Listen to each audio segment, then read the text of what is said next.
What's going on, guys? Seth here from Team Union Seth, back as your coach of the Westside Weaviles for our Week 6 battle versus the Drewtown Droots. He's been in the league for a while. He's been very up and down. He's beaten some of the best, and he's lost to some of the worst, so you never really know what to expect from him. He actually, in Season 1, he ran Fire Punch Mega Alakazam, so you never know what kind of funky stuff he's going to whip up. But he's definitely not someone to be taken for granted.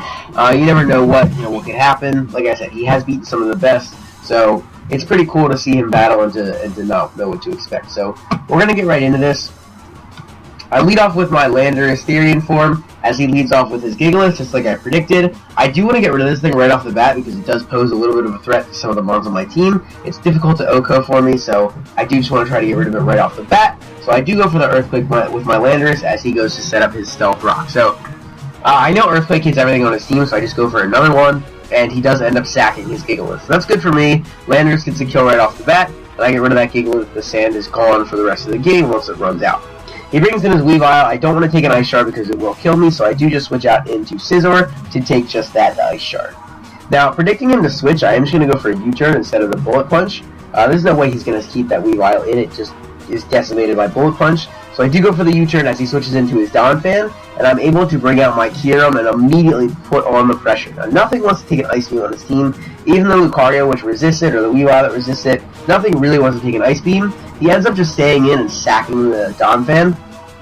So I'm not exactly sure how to feel about that one, but, we'll see. So he brings in his Lucario. I don't want to take a Bullet Punch or Close Combat, so I am just going to switch out into my Slowbro, which completely walls this thing, as he actually goes for a Substitute, which I thought was a little weird. But I'm not going to Mega Evolve, but he goes for his Swords Dance, and I just go for a Psychic. So I break his Substitute easily with the Psychic. He goes for a Close Combat, which, as you can see, does nothing to my defensive Mega Slowbro, or regular Slowbro at this point. I go for the Psychic and knock him out. So we're up 6-3 right off the bat.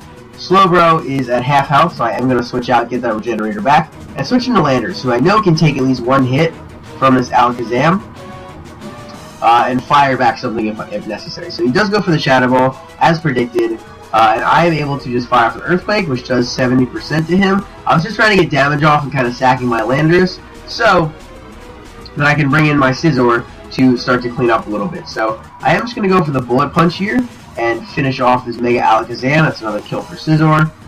Let's see what he wants to bring in here.